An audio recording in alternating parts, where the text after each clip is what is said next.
Okay, we're gonna just start rolling, Meg. Do I smell? No, you okay, don't. Good. I don't smell. I would probably tell you if you did. Okay, all right. Well, just coming from the gym, I was like, I don't know if I smell. How did we start this last time? Okay. We'll just started, Meg. We'll just started. Okay. Hey, welcome back, Meg, to episode 2 of the real life of a CBT therapist. That's a lot to say. I'm sure by the 3rd or 4th week we'll just call it the real life. Yeah. Because that's what this is. I like that. It's your life. It's my life. It's all of our lives, and we're just here on camera, just talking for a bit about what's gone on in our week, the good, the bad, the ugly, personally, and maybe how we worked through it, or maybe how we didn't work through it. Yeah. So I just wanted to get a quick update on, I think last week you talked about, you just had a laundry list of things, and you talked about self-compassion and how important self-compassion is, and you talked about being a little anxious being on the camera. Yeah. How are you feeling this week with all that stuff from last week? I think the camera is still going to take the camera's going to take a while. It's still going to take a few weeks. But yeah, I feel like self-compassion is something I'm being really mindful of and checking in on every day. I feel like I'm doing pretty well with that. Good. I think I'm just naturally hard on myself. I'm sure that's a lot of like the Division I athlete, high achiever, always. I think for a long time I attributed success in life with always grinding and always being hard on myself, and I think I'm just learning more and more that not that you shouldn't have goals and work hard, but that self-compassion piece and giving yourself a break is so important. It is. Yeah, it is. And I'm glad that you're paying attention to that. I'm doing the same thing. My week, I think last week I talked about just not feeling like I ever have enough time.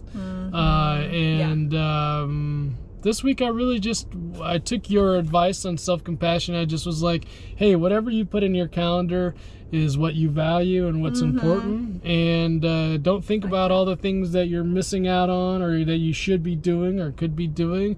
Whatever you put in your calendar is what's important. And the gym, and I got something to tell you about the gym, something I've been struggling with this. Please. But the gym is something that I really find value in. So I went first last week on my struggles, so I think you should go first this week on yours. Yeah, I had something coming into today. I was like, oh, I'm going to talk about this, and then I've changed my mind. Oh. So this is like on the fly. I haven't worked through it, or I'm always working through it. So people pleasing has been a lifelong struggle for me. I don't know that I was cognizant of it and could name it until more recently. And so I think that is one of the things on my laundry list that I'm trying to improve on. And I've had a couple opportunities this week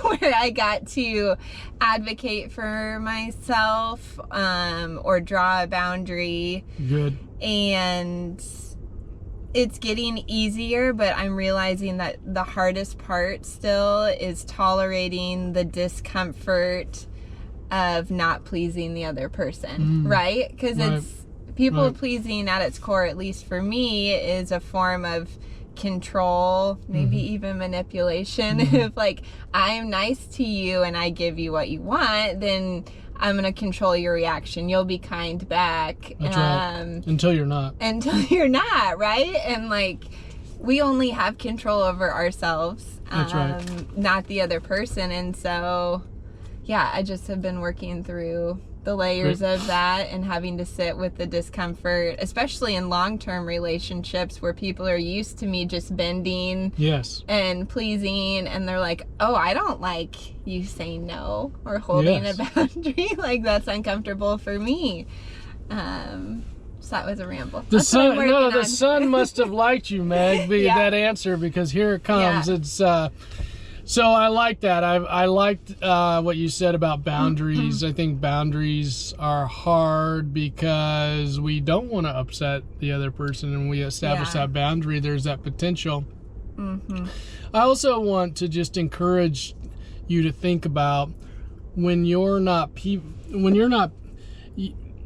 people pleasing is this kind of idea that we are trying to please someone else at the expense that it's at the detriment of us, right? Right. Sometimes whatever we're trying to please them, it doesn't work out for us. Right. So you are people pleasing, but you're pleasing yourself instead of the other person. And sometimes that's just as important as pleasing someone else. Sure.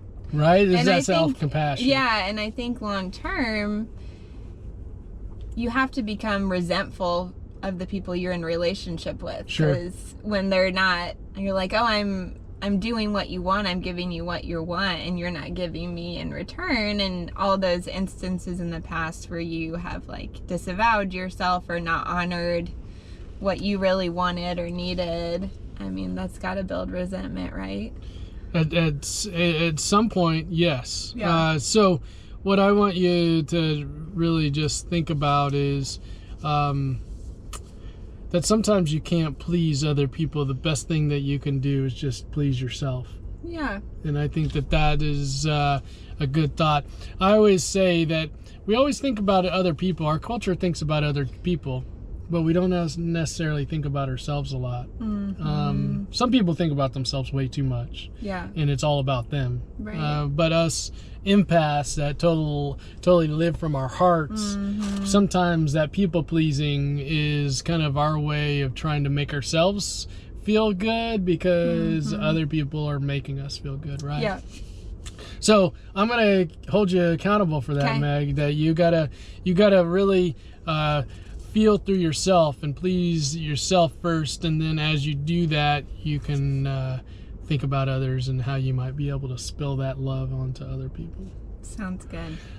So I'm going in a totally different direction. Okay, with let's mine. hear it. I'm going in a totally different direction. So I really got two things around workout, exercise. So one of them, so the day after Thanksgiving, actually it was on Thanksgiving, I just, as you're being grateful and that kind of stuff, I was thinking, this year I haven't been as grateful for my health. That's something I've always, I guess, just taken for granted, and I've been healthy and fit and all those things. And then all of a sudden, I wasn't. And when I wasn't, it just kind of like just dropped off a cliff. And so the day after Thanksgiving, I started exercising, working out. In my past, in my younger years, and yes, I'm like almost 50 in May. Oh my gosh! In my younger years, like I could just drop weight and I can get fit and everything. Yeah. But now it's a whole different ballgame. Yeah. And so I was eating. I still am eating very clean chicken and brown rice instead of white rice and vegetables and exercising and sweating so much. And I know it's probably a lot to some of you, but I only dropped 5 pounds in a month. And I know that that's healthy, but I was expecting to get on that scale and drop like 15 or 20 by the amount of work that I was doing. So I was a little upset about that because I felt like I put in more work. So so the way that I've done that is I've thought the weight and the scale really doesn't determine kind of what my goal is. My goal is to be healthy and just put in the work, and whenever I get healthier and drop the weight or whatever my goal would be, then that's how it has to be. Yeah. Right? And it's always an opportunity to reframe, right? Because losing 5 pounds is still 5 pounds, Still 5 right? pounds. There's still something to celebrate, and all the other things, like you were saying, like your energy level and all the other. Yeah, it's all, and this is month 2, so I'm carrying on with it. Now, Meg, here's a more common day thing. So I'm working out, and I go to the gym, and after the gym, I hit that sauna. And this actually this happened several times recently. Okay.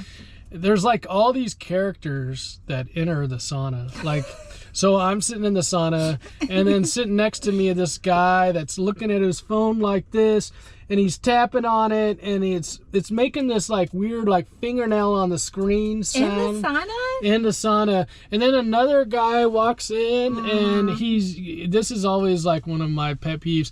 He's got his volume on his phone. He's watching a video. Not in headphones? Not in headphones. It's just playing, okay? Yeah.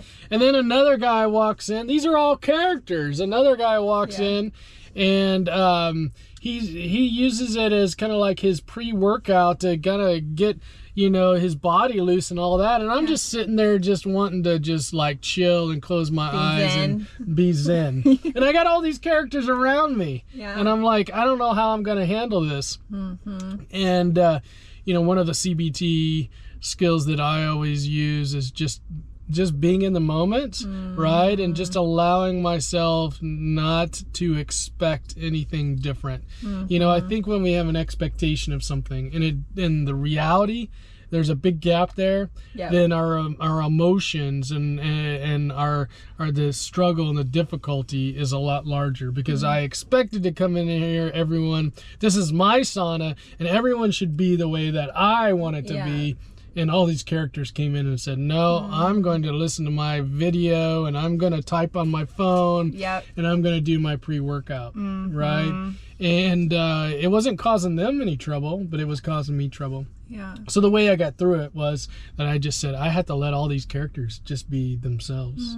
And, here's the funny thing about this, Meg. It was that guy that was playing on the phone, or was listening on the phone, the audio.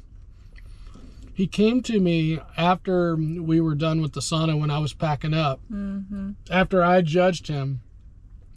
No, I didn't tell him this. I just kept it inside. Sure.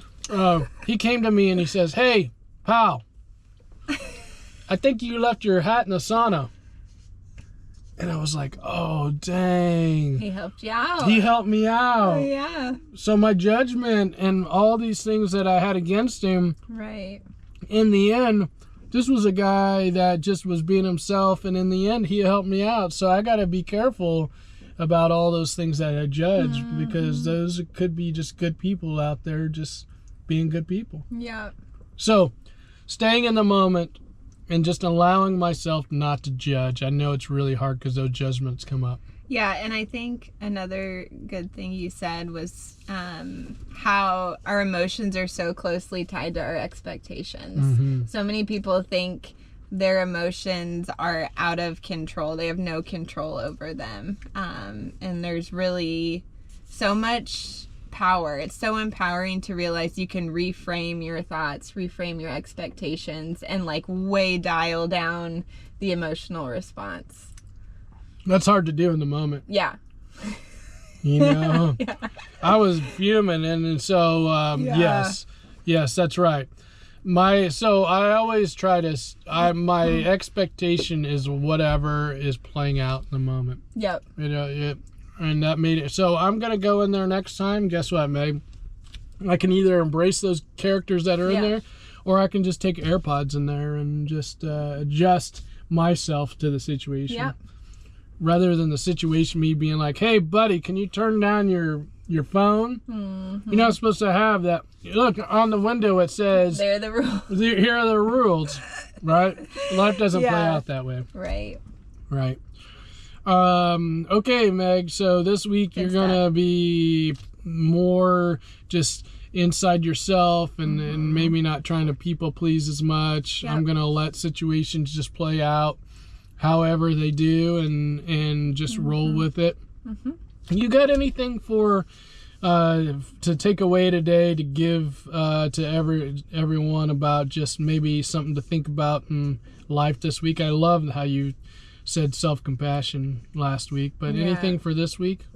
I think I would just continue with that. I mean, I had a long clinical day yesterday, as you know, and I feel like it came up repeatedly with patients, whether it's people working through like their New Year's goals or getting back into the routine of school and work after the long break. It's like everyone is kind of struggling with that transition and being hard on themselves. And I just felt like over and over again, I was like, yeah, but it's okay. Normalizing and self-compassion. And yeah, and I know you and I talked about that the big part of this show is just normalizing. I'm going to continue to emphasize that word, normalizing struggles. yeah.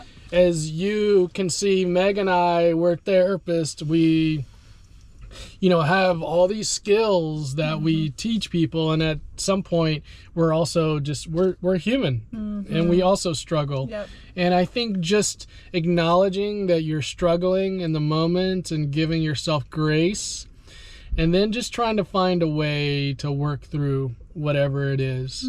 Don't get stuck in the struggle. Don't get stuck in it. Try to find a way. We love CBT, cognitive behavioral therapy, but so just acknowledge that struggle and then just try to find a way to work through it. I would encourage you this week.